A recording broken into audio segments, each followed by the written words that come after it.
সম্মানিত উপস্থিতি, অতিথিবৃন্দ,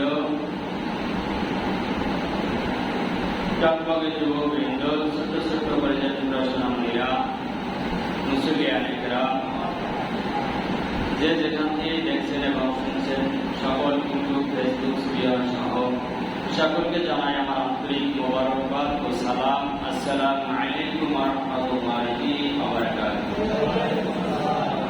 আপনারা সবাই কেমন আছেন? আমরা একটা সপ্তাহ পেরিয়ে আবার যে জান্নাতের ফুল বাগিচায় মুখামুখি হয়ে সমবেত হতে পেরেছি, জান্নাতের মেহমান হয়ে, আল্লাহ তাআলা এই যে আসার বসার সুস্থ থাকার তৌফিক দিয়েছেন, যেই মহান মালিক, যেই মহান রব, যেই মহান মালিক, যেই মহান সৃষ্টিকর্তা, যিনি আমাদেরকে সুস্থ রেখেছেন, এই বৈরী আবহাওয়া, উষ্ণ আবহাওয়ার মধ্যেও আমাদের কলেরা, ডায়রিয়া, টাইফয়েড বিভিন্ন রোগ থেকে, মহামারী থেকে সুস্থ রেখেছেন। এই মুহূর্তে কত মানুষ আইসিইউর মধ্যে আছে, কত মানুষ হাসপাতালে কলেরার স্যালাইন দিয়ে সারতে পারতেছে না, রিকভারি করে বিছানাও দিতে পারতেছে না। সেই দুরবস্থায় যে আল্লাহ পাক আপনাকে আমাকে সুস্থ রেখেছেন, এজন্য ওই মালিককে একটু ধন্যবাদ পাওয়ার উপযুক্ত না উপযুক্ত না? তাহলে মন মরা না, চোখ খুলুন, কান খাড়া করুন, সর্বশক্তি উজাড় করে আল্লাহকে খুশি করার জন্য ধন্যবাদ দেবো। সবাই বলুন আলহামদুলিল্লাহ। আলহামদুলিল্লাহ বললে খুশি হয় কে? বেজার হয় কে? শয়তান। আমরা সব কাজের মধ্য দিয়া বেজার করবো কাকে? খুশি করবো কাকে? মনে থাকবে তো? তাহলে মনে রাখতে হবে, সব ভালো কাজের মধ্য দিয়া খুশি হয় আমার আল্লাহ, আর সব খারাপ কাজের মধ্য দিয়া খুশি হয় কে? তাহলে খারাপ কাজ করা যাইবে? তাহলে এই আলোচনা শুনে লাভ। আপনারা যারা আসেন নিয়মিত ধন্যবাদ জানাই সবাইকে, কিন্তু জুমার দিন একটু আগে ভাগে আসার চেষ্টা করবেন এবং ফজরের নামাজটা জামাতে পড়ার চেষ্টা করবেন। জুমার দিন এই দিনটার অনেক ফজিলত। এই দিনটার ব্যাপারে, এই নামাজের ব্যাপারে আল্লাহ রাব্বুল আলামিন 28 নম্বর পারা সূরা জুমার 9 নম্বর আয়াতের মধ্যে বলেন, ইয়া আইয়ুহাল্লাযীনা আমানু, হে ঈমানদারগণ, তোমাদেরকে আমি আরশে আজিম থেকে ডাক দিলাম। ইয়া আইয়ুহাল্লাযীনা আমানু ইযা নুদিয়া লিস-সালাতি মিন ইয়াউমিল জুমআতি ফাসআউ ইলা যিকরিল্লাহ। যখন জুমার দিন জুমার মসজিদ থেকে মেম্বার থেকে হাইয়া আলাস সালাহ, হাইয়া আলাল ফালাহ এমন সুরে যখন ডাক দেয় আমি আল্লাহ, স্লোগান দেয় মুয়াজ্জিন সাহেব, অর্থাৎ নামাজের দিকে আসো, তোমরা সমস্ত কাজ বাজ ফেলে রেখে দুনিয়াকে লাথি মেরে পিছনে ফেলাইয়া দিয়া আমি আল্লাহর ডাকে সাড়া দিয়া মসজিদের দিকে দৌড়াও। বলেছেন কে? আল্লাহর কথা শুনছি। আয়েশা যে এমন এক সময় আসে যে সুন্নাত করার সময় নেই। এখন হুজুরে যেন আলোচনা না করতে পারে, ইবলিস শয়তান এমন একটা ওয়াসওয়াসা দেয় যে তুই বেশি বেশি নিয়ত করে নামাজ পড়। আমি তো মুসল্লি তাকে বলবো, খাঁটি মুসল্লি যে ফরজ নামাজের পরে সুন্নাত পড়ে। তখন তো দৌড়ান মসজিদ থেকে সবাই। আপনাদের বলছেন এই কথা আমার ইউটিউবে সারা পৃথিবীতে যাচ্ছে।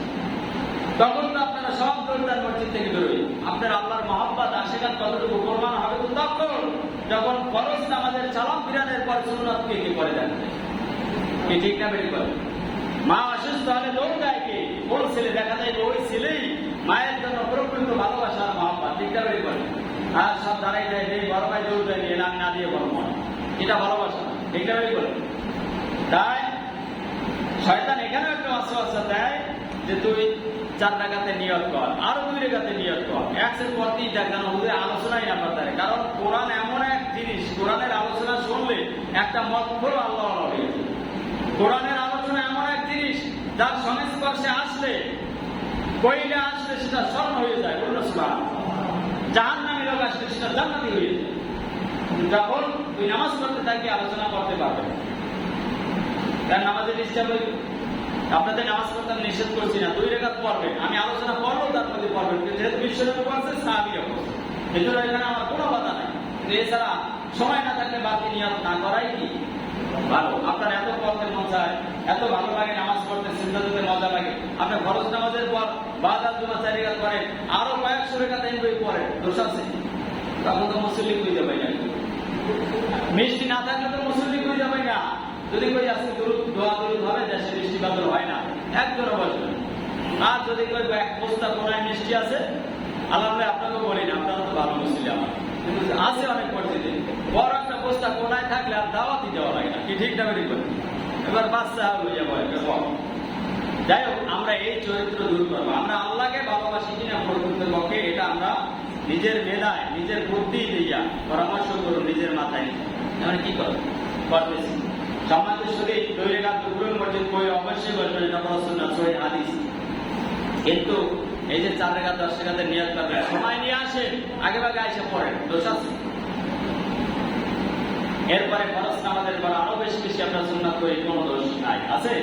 যত নফল নামাজ বেশি করবেন অত জান্নাতের বাড়ি বেশি তৈরি হবে। বলুন সুবহানাল্লাহ। আমরা বেশি বেশি যেন নফল নামাজ পড়তে পারি, আল্লাহ যেন সেই তৌফিক দান করে। সকলে বলুন আমিন। সম্মানিত সুধী, যে আয়াতটা আপনাদের সামনে আমি তেলাওয়াত করেছি সূরাতুল বাকারার 238 নম্বর আয়াত, ছোট্ট একটা আয়াত তেলাওয়াত করেছি। আল্লাহ এই আয়াতে বলেছেন, হাফিজু আলাস সালাওয়াতি ওয়াস সালাতিল উসতা। হাফেজ তো বোঝেন, হেফাজতকারী হয়ে যাও। হেফাজতকারী অর্থাৎ রক্ষণাবেক্ষণকারী। একটা সন্তান যখন জন্ম দেয় তার বাপ মা তার হেফাজতকারী হয়ে যায় না?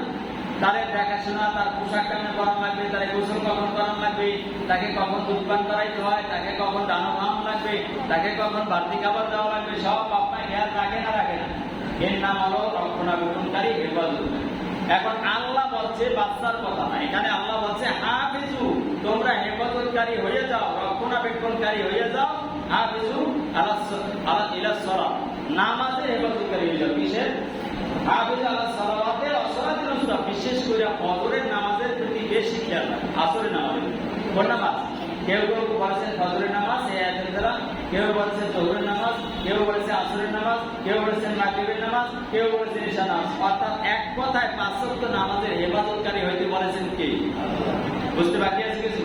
এখন এই জুমার নামাজেরও আমরা হেফাজতকারী হব। এখন হেফাজতকারী কিভাবে হবে? নামাজ পড়তে হলে তো আগে ওযুটা সুন্দর করে করতে হবে, ঠিক না? এখন নামাজ এমন এক জিনিস যেটা একটা ফরজ ইবাদত। এটা করার জন্য বাবার হাত ধইরা সন্তান কিন্তু মসজিদে বেশি আয় না, হাত ধইরা টানলেও আসতে চায় না, কিন্তু নেতার হাত ধইরা মূর্তির ঘরে যাইয়া বড় চেয়ারে বয়, আছে না নাই? আবার লাড্ডু খায়, আছে না নাই? কিন্তু আল্লাহর ঘরে বাবার হাত ধইরা আসে না, কিন্তু প্রয়োজনে নেতার হাত ধইরা মূর্তির ঘরে যাইয়া বয়, আছে না নাই? আল্লাহর কাছে জবাব দেওয়া লাগবে না লাগবে? আপনার বিবেকের কাছে প্রশ্ন করে প্রত্যেকটা কাজ করে আপনি আমি জান্নাতি হয়ে যাই, বলুন না সুবহানাল্লাহ। আল্লাহ বলছেন আমাদের ব্যাপারে যত্নবান হও, কিন্তু আমরা আজকে মসজিদের প্রতি যত্নবান হচ্ছি না, নামাজের প্রতি যত্নবান হচ্ছি না, যত্নবান হচ্ছি মূর্তির ঘরে। মূর্তির ঘরে কিভাবে অনুষ্ঠান সাজানো যায়, সেখানে কিভাবে লাড্ডু খাওয়া যায়, নেতার সাথে যাই বসে, এ ব্যাপারে আমরা খুব অ্যাক্টিভ। আমরা আমাদের ধর্মীয় ঘরে আসি না, ধর্মীয় ঘরে বসতে চাই না। আল্লাহ তাআলা আমাদের সকলকে হেফাজত করুন, সকল বলুন আমিন। দিন বোঝার মানার তৌফিক দান করুন, সকল বলুন আমিন। এই মূর্তি পূজা কারা করে বলেন তো? কথা বলে কারা করে? সনাতন ধর্মের মানুষ, হিন্দু যারা পূজারী, যারা আল্লাহকে বিশ্বাস করে না, ঠিক না? বেরি বলে তা নবীর যুগে এগুলো ছিল না এখন আছে? এগুলো ছিল কিনা? কথা বলে নবীর যুগে ছিল, নবীর যুগে না কাবা ঘরের মধ্যে 360টা মূর্তি ছিল। আল্লাহ নবী যদি না আইতো, আল্লাহ না করুক আপনি আমিও মনে হয় যে ইসলাম পাইতাম, ঠিক না? আপনি আমিও মনে হয় যে ইসলাম খুবই পাইতাম না। সব সান করছে কোরআনের দাওয়াত দিয়া। কিসের দাওয়াত দিয়া? আজকে কোরআনের দাওয়াত নাই, সব দাওয়াত চলে, কোরআন দাওয়াত চলে। আল্লাহ নবী যখন দিনের দাওয়াত দেওয়া শুরু করলেন, সমস্ত মানুষগুলার চোখ থেকে অনায়াসে বৃষ্টির মতো পানি বেরিয়ে গড়িয়ে পড়তে লাগলো। সবাই নবীর হাতে হাত রেখে পড়তে লাগলো লা ইলাহা ইল্লাল্লাহু মুহাম্মাদুর রাসূলুল্লাহ সাল্লাল্লাহু আলাইহি ওয়াসাল্লাম। কোরআন এমন একটা বিধান, কোরআন এমন একটা বই, যেই বইটা দিয়া কথা শুনলে মানুষ আল্লাহওয়ালা হয়ে যায়, যেই বইটা দিয়া কথা শুনলে মানুষ মাদকা ব্যবসা ছেড়ে যায়, যেই কোরআন দিয়া বইটা দিয়া কথা শুনলে মানুষের মনটা ভালো হয়ে যায়, যেই বইটা দিয়া কথা শুনলে স্বামী স্ত্রীর মধ্যে ভালোবাসা বৃদ্ধি পাইতে থাকে, ঠিক না বেঠিক বলেন? যেই বইটা দিয়া কথা শুনলে মানুষ আল্লাহর সমান হয়ে যায়, এমন একটা বইয়ের কাছে আসলে মানুষ আল্লাহর ওলি হয়ে যায়। এই জন্য যখন কোরআনের আলোচনা শুরু হয়, 2 রাকাত দুপুরুল মসজিদ নামাজ পড়া ছাড়া কোনো নামাজ পড়া ঠিক না, আলোচনা শোনা উচিত, ঠিক তেমনি করে। এমনকি ফেরেশতারা বসে যায় খতিব সাহেব আসার সাথে সাথে, আপনারা না দেখলে এখানে হাজার হাজার ফেরেশতা বসে গেছে, বলুন না সুবহানাল্লাহ। এই দ্বীনের কথা শোনার জন্য এত গুরুত্ব কথা শোনে কোরআনের কথা। এমনকি সাহাবীরা যদি এরকম কোরআনের কথা বলতো, নবীজি ঘোষণা এসে যেত, সাথে সাথে লোকের মধ্যে বসে যেত, বলুন না সুবহানাল্লাহ। নবীজি বলতো বলো আমি শুনি। এই কোরআনের আলোচনার এত গুরুত্ব যেখানে নবী নিজে বসে যেত শোনার জন্য, এত মর্যাদা এই কোরআন। তাই রাসূল পাক সাল্লাল্লাহু আলাইহি ওয়াসাল্লামের যুগেও একজন এই দুষ্কর্ম নাই, ইহা রাবার খাওয়া। হ্যাঁ, রাসূলের যুগে একজন মূর্তি পূজা করত। মানে একটা লোক এত বেশি মূর্তির আসক্ত ছিল যে মূর্তিটা সবসময় বগলের মধ্যে রাখতো। পানি খাইতে গেলে লগে রাখতো, সুমা খাইতো, গোসল করতে গেলে পাশে রাখতো, বাথরুমে গেলে পাশে রাখতো, ওই কোথাও গেলে লগে লয়ে আসতো। এরকম মানুষ আছে না? খুব অন্ধভক্ত। হ্যাঁ,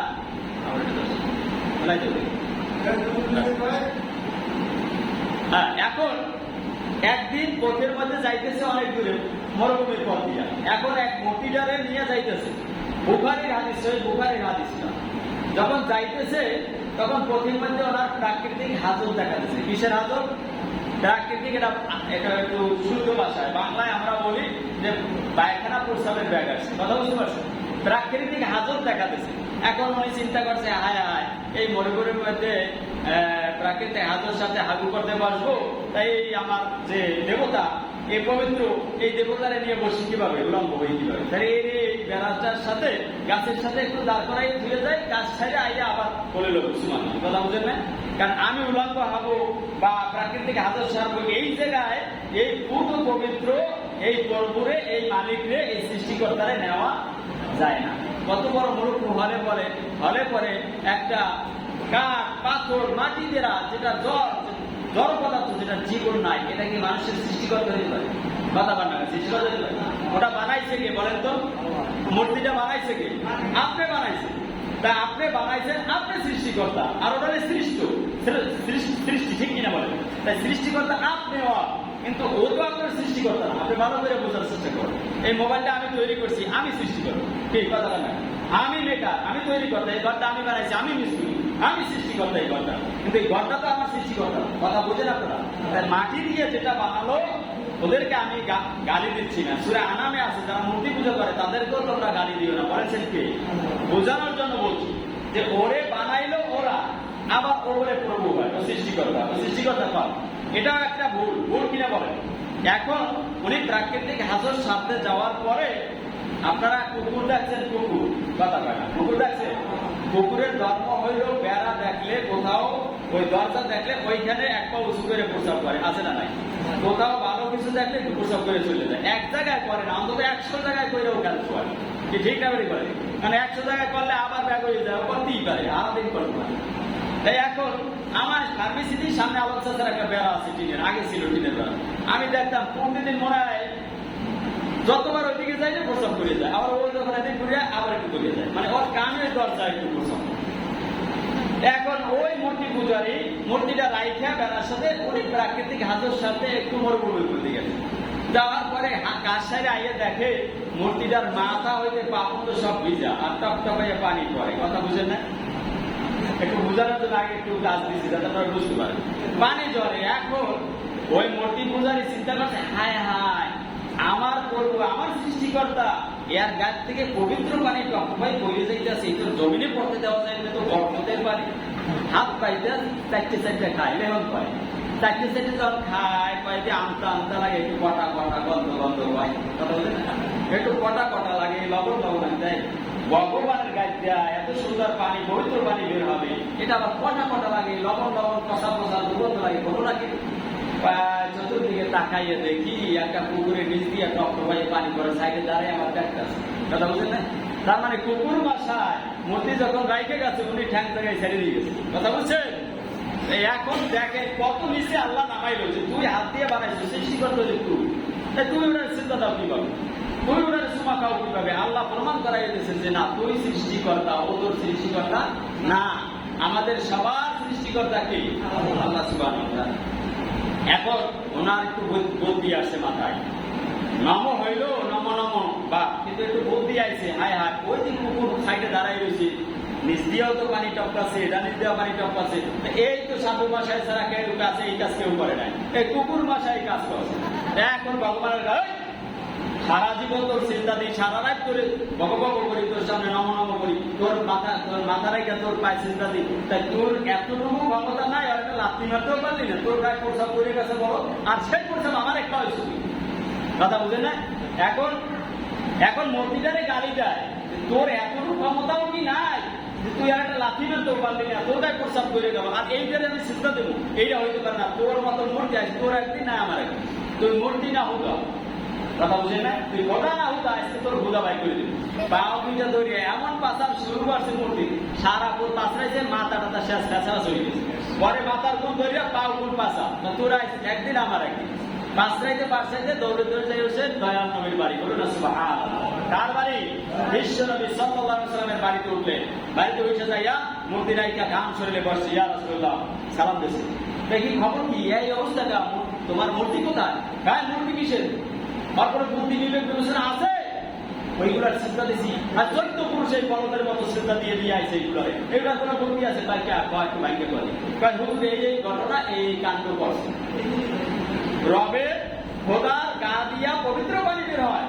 আমি দেখে হাত পাইতে একটু চাইতে খাইলাম হুজুর, দেখি কটা কটা লাগে, লবণ লবণ গন্ধ গন্ধ লাগতেছে, পচা পচা। তার ঘটনা কি?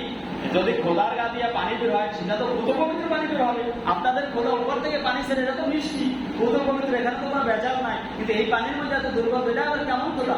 তখন আমি তাকায় দেখলাম পাশেই এক বড় কুকুর দাঁড়িয়ে টপকাচ্ছে পানি। বলুন না নাউজুবিল্লাহ। সাথে সাথে আমি এর পাশা পারছি হুজুর। এখন ইয়া রাসূলুল্লাহ ইয়া হাবিবাল্লাহ, ওই আপনার যে আল্লাহ উনি আমাদের আল্লাহ, উনি ছাড়া কোনো দ্বিতীয় রব নাই, সৃষ্টিকর্তা নাই। আপনারা হাতটা বাড়াই দেন, আমাকে কলেমা পড়ে মুসলিম বানাই দেন। সকলে বলুন লা ইলাহা ইল্লাল্লাহু মুহাম্মাদুর রাসূলুল্লাহ সাল্লাল্লাহু আলাইহি ওয়াসাল্লাম। এই হচ্ছে অন্যান্য ধর্ম। সম্মানিত শুনি, আপনাদের সঙ্গে অবাক হবে, সারা পৃথিবীতে ইনশাআল্লাহ ইসলাম নামক ধর্ম, কোরআন নামক ধর্মের বিজয়ের পতাকা একদিন উড়বে। বলুন না সুবহানাল্লাহ। কি উড়বে কি উড়বে না? একটু উদাহরণ দিচ্ছি আমি। আপনারা বলেন তো 1 মিনিটের জন্য একটা কথা বলছি, সারা পৃথিবীতে দিন দিন কি পৃথিবীতে অমুসলিমরা মুসলিম হচ্ছে না মুসলিমরা মুসলিম হচ্ছে? কথা কান ভালো করে, কারা হচ্ছে? শুধু একজন আর দুজন। আমেরিকায় মনে হয় ঘন্টায় শতে শতে মানুষ রাস্তায় দাঁড়াই করে করতেছে। বলুন ইহুদি বৌদ্ধ খ্রিস্টান সবাই লক্ষ লক্ষ প্রতিদিন মানুষ কলেমা পড়ে মুসলিম হচ্ছে।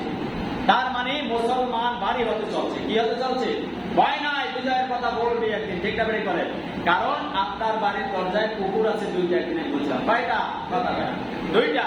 একটা পুকুরের সাথে আপনি পড়ি দিয়েছেন কোলায় বা খালের সাথে, পড়ি দিয়ে মাছ ঢোকে আর বের হয় না, ঠিক না বেড়ে করে। আর একটা পড়ি দেন নাই। এখন মাছ কোনটায় বেশি বলেন তো? কথা কয় কোনটা বেশি? পড়ি দেওয়াটাই। কারণ ও মাছ ঢোকে আর বের হইতে পারে না, আড্ডায় তো ঢুকতেই পারে না।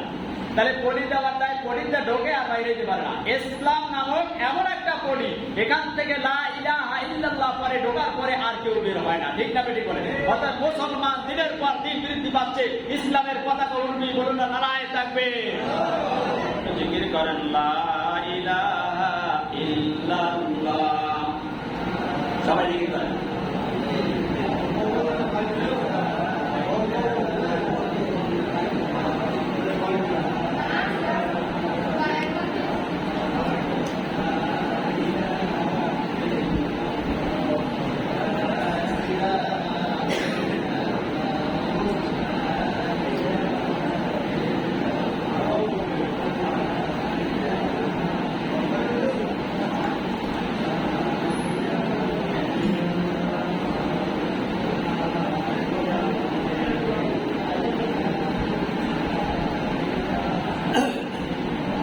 করেন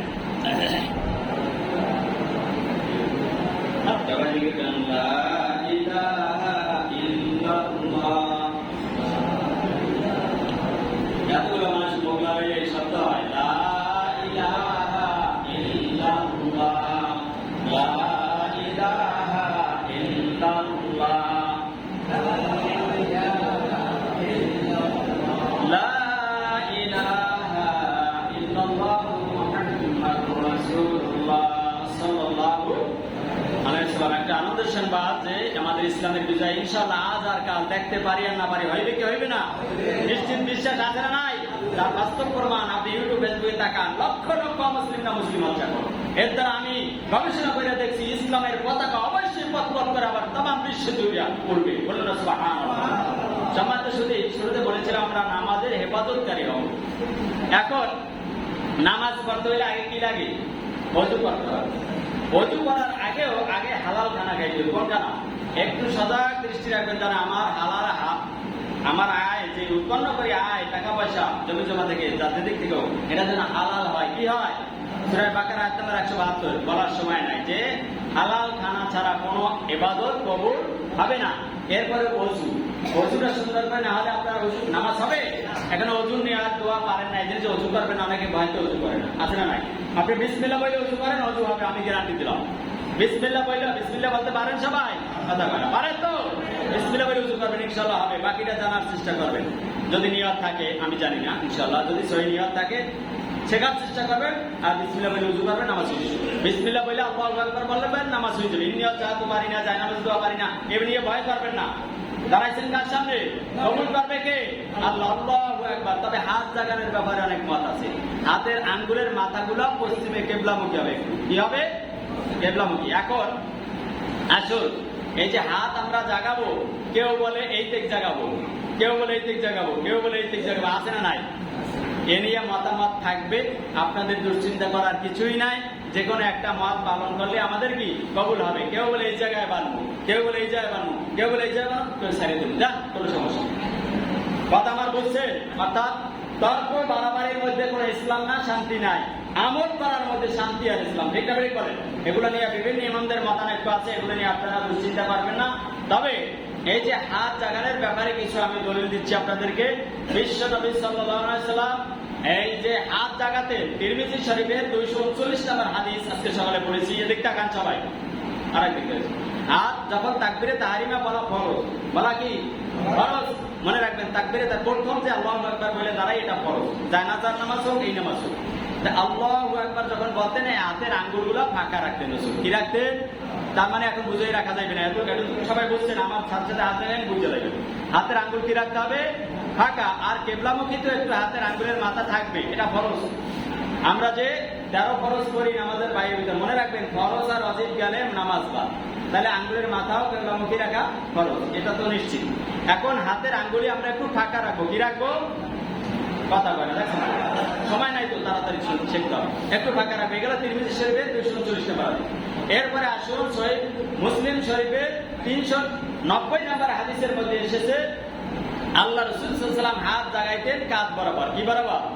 এখন যারা কাঁধ বরাবর জাগায় এই হাদিস পাইয়া তো লাভ দিল তিনটা, কি যে কাঁধ বরাবর, হ্যাঁ জাগার নামাজ হবে, যে হাদিসে আছে। এরপরে আগে একটা কথা বলে রাখি আপনাদেরকে। এক ব্যক্তি রাসূলের সাথে সাক্ষাৎ করতে গেছে বাড়িতে। কোথায়?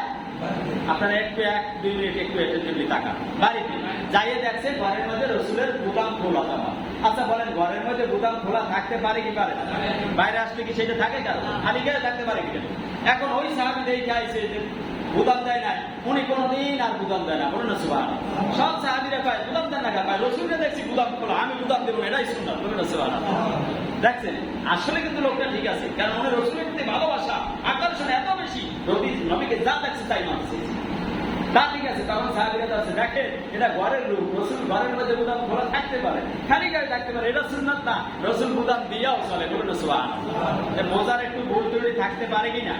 আবার কেউ কেউ বলে রাসূলুল্লাহ হাত সাইডে দিয়ে নামাজ পড়ছে, যেমন মক্কা মদিনায় অনেক মসজিদে পড়তে পারে, কি পারে কিনা, হাত সাইডে দিয়ে মদিনায় নামাজ পড়া ছেড়ে।